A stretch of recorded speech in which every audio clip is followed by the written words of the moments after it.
قرآن مجید میں سجدے تلاوت کے 14 ہیں۔ جہاں جہاں قرآن مجید کے کنارے پر سجدہ لکھا رہتا ہے اس آیت کو پڑھ کر سجدہ کرنا واجب ہو جاتا ہے اور اس سجدے کو سجدہ تلاوت کہتے ہیں۔ سجدہ تلاوت کرنے کا طریقہ یہ ہے کہ اللہ اکبر کہہ کر سجدہ کریں اور اللہ اکبر کہتے وقت ہاتھ نہ اٹھائیں۔ سجدے میں کم سے کم 3 دفعہ سبحان ربی الاعلیٰ کہہ کر پھر اللہ اکبر کہے، پھر سر اٹھا لے، بس سجدہ تلاوت ادا ہو گیا۔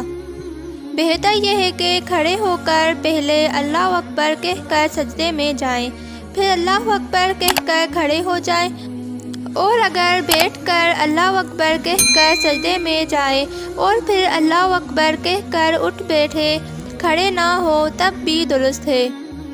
سجدے کی آیت کو جو شخص پڑھے اس پر بھی سجدہ کرنا واجب ہے اور جو سنے اس پر بھی واجب ہو جاتا ہے۔ جو چیزیں نماز کے لیے شرط ہیں وہ سجدہ تلاوت کے لیے بھی شرط ہیں، یعنی وضو کا ہونا، جگہ کا پاک ہونا، بدن اور کپڑے کا پاک ہونا، قبلے کی طرف سجدہ کرنا وغیرہ۔ جس طرح نماز کا سجدہ کیا جاتا ہے اسی طرح سجدہ تلاوت بھی کرنا چاہیے۔ بعض لوگ قرآن پاک پر ہی سجدہ کر لیتے ہیں جس سے سجدہ ادا نہیں ہوتا۔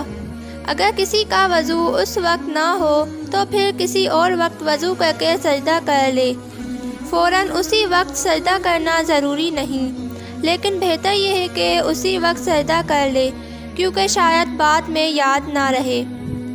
اگر کسی کے ذمے بہت سے سجدے تلاوت کے باقی ہوں، اب تک ادا نہ کیے ہوں تو اب ادا کر لے، یا عمر بھر میں کبھی نہ کبھی ادا کر لے۔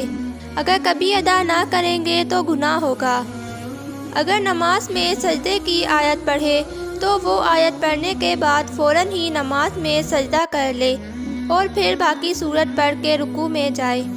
اگر اس آیت کو پڑھ کر فوراً سجدہ نہ کیا بلکہ اس کے بعد 2 آیتیں یا 3 آیتیں اور پڑھ لی تب سجدہ کیا تو یہ بھی درست ہے، اور اگر اس سے بھی زیادہ پڑھ لیا تب سجدہ کیا تو سجدہ تو ادا ہو گیا لیکن گناہ ہوگا۔ اگر نماز میں سجدے کی آیت پڑھی اور نماز ہی میں سجدہ نہ کیا تو اب نماز کے بعد سجدہ کرنے سے ادا نہ ہوگا، ہمیشہ کے لیے گناہ رہے گا۔ اب سوائے توبہ استغفار کے کوئی اور صورت معافی کی نہیں۔ نماز میں کسی اور سے سجدے کی آیت سنے تو نماز میں سجدہ نہ کرے بلکہ نماز کے بعد کرے۔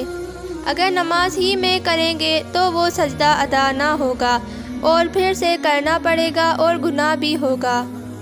ایک ہی جگہ بیٹھے بیٹھے سجدے کی آیت کو کئی بار دہرا کر پڑھیں تو ایک ہی سجدہ کرنا واجب ہے، چاہے سب دفعہ پڑھ کر آخر میں سجدہ کرے یا پہلی دفعہ پڑھ کر سجدہ کر لے، پھر اس آیت کو بار بار دہراتے رہیں، اور اگر جگہ بدل کر پھر اسی آیت کو دہرایا، پھر تیسری جگہ جا کے وہی آیت پڑھی، پھر پڑھی، اسی طرح جگہ بدلتے رہیں تو جتنی دفعہ دہرائیں اتنے ہی سجدے کرنے پڑیں گے۔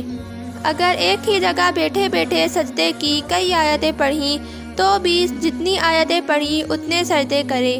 بیٹھے بیٹھے سجدے کی کوئی آیت پڑھی، پھر اٹھ کھڑے ہوئے لیکن چلے پھرے نہیں، جہاں بیٹھے تھے وہیں کھڑے کھڑے وہی آیت پھر دہرائی تو ایک ہی سجدہ واجب ہے۔ ایک ہی جگہ سجدے کی آیت پڑھی اور اٹھ کر کسی کام کو چلے گئے، پھر اسی جگہ آ کر وہی آیت پڑھی تب بھی 2 سجدے کرے۔ مسجد میں اگر سجدے کی ایک آیت کئی دفعہ پڑھیں تو ایک ہی سجدہ کرنا واجب ہے، چاہے ایک ہی جگہ بیٹھے بیٹھے دہرائے یا مسجد میں ادھر ادھر ٹہل کر پڑھے۔ اگر سجدے کی آیت پڑھ کر سجدہ کر لیا تب اسی جگہ نماز کی نیت باندھ لی اور وہی آیت نماز میں دہرائی تو اب نماز میں پھر سجدہ کرے۔ پڑھنے والے کی جگہ نہیں بدلی، ایک ہی جگہ بیٹھے بیٹھے ایک آیت کو بار بار پڑھتے رہے، لیکن سننے والے کی جگہ بدل گئی کہ پہلی دفعہ ایک جگہ پر سنا تھا اور دوسری دفعہ دوسری جگہ پر اور تیسری دفعہ تیسری جگہ پر، تو پڑھنے والے پر ایک ہی سجدہ واجب ہے اور سننے والے پر کئی سجدے واجب ہیں، یعنی جتنی دفعہ سنیں گے اتنے ہی سجدے کرے۔ اگر سننے والے کی جگہ نہیں بدلی بلکہ پڑھنے والے کی جگہ بدل گئی تو پڑھنے والے پر کئی سجدے واجب ہوں گے اور سننے والے پر ایک ہی سجدہ ہے۔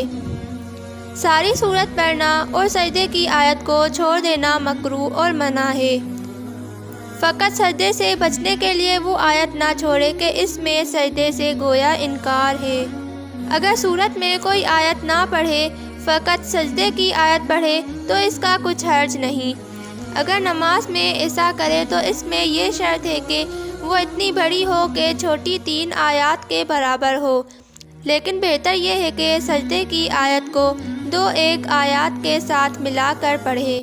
ویڈیو کو لائک کریں اور چینل کو سبسکرائب کریں تاکہ اس طرح کی معلوماتی ویڈیوز آپ تک پہنچتی رہیں۔ شکریہ۔